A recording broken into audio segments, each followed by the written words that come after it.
Hey everybody, Ms. Dietrich here. We're taking a look at question number 4. Which equation is true for any value of y? Really what they're asking you to do here, you can substitute any value for y. You can use like a hypothetical value of 3 and substitute it in and make sure that the two equations are equal. It's not a bad idea. But really what they're asking you to do is they're asking you to simplify the expressions here that are on the right side of the equal sign, and you're supposed to compare that to the original expression.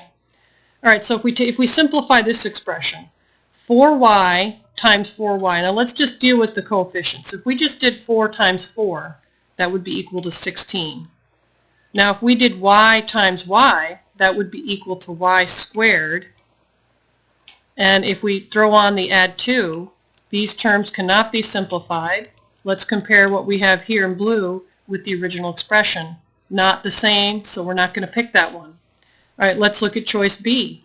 They give you 4y plus y, and then in parentheses plus 2. Now, recall in class we talked about whenever there's not a coefficient in front of a variable and you have to combine like terms, it's not a bad idea to throw in that 1, because this would imply that we have 1. We usually use the word yo-yos. If we have 4 yo-yos and we're adding another yo-yo, how many yo-yos do we have altogether? And that would be 5 yo-yos. And then we also have this plus 2. We can't simplify this any further because these terms are not like terms. All right, now let's look at choice C. We have to distribute this. We have a number being multiplied with some stuff, so I put it over here so we can simplify it. If we do 4 times y, that's going to be 4y, and then let's copy that plus sign, plus, and if we do 4 times y, that would be 4y, and then we can't forget about this plus 2. All right, now if we were to add our 4 yo-yos and our 4 more yo-yos, then we were really talking about 8 yo-yos altogether, so that's combining these two things right here, and we still have the add 2. If we compare what I have here in blue, which is the simplified version of the original expression here, that doesn't match what we have over here, so we're not going to pick that one. All right, now let's look at choice D. If we distribute 4 times y, that's going to be equal to 4y.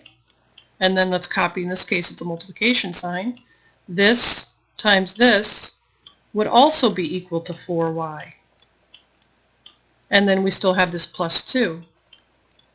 All right, now let's talk about what this really means. If we just look at this piece right here, this means we have 4y as a factor twice, which could be rewritten like this. 4y as a factor twice. That's what exponents mean. And then of course we have this plus 2.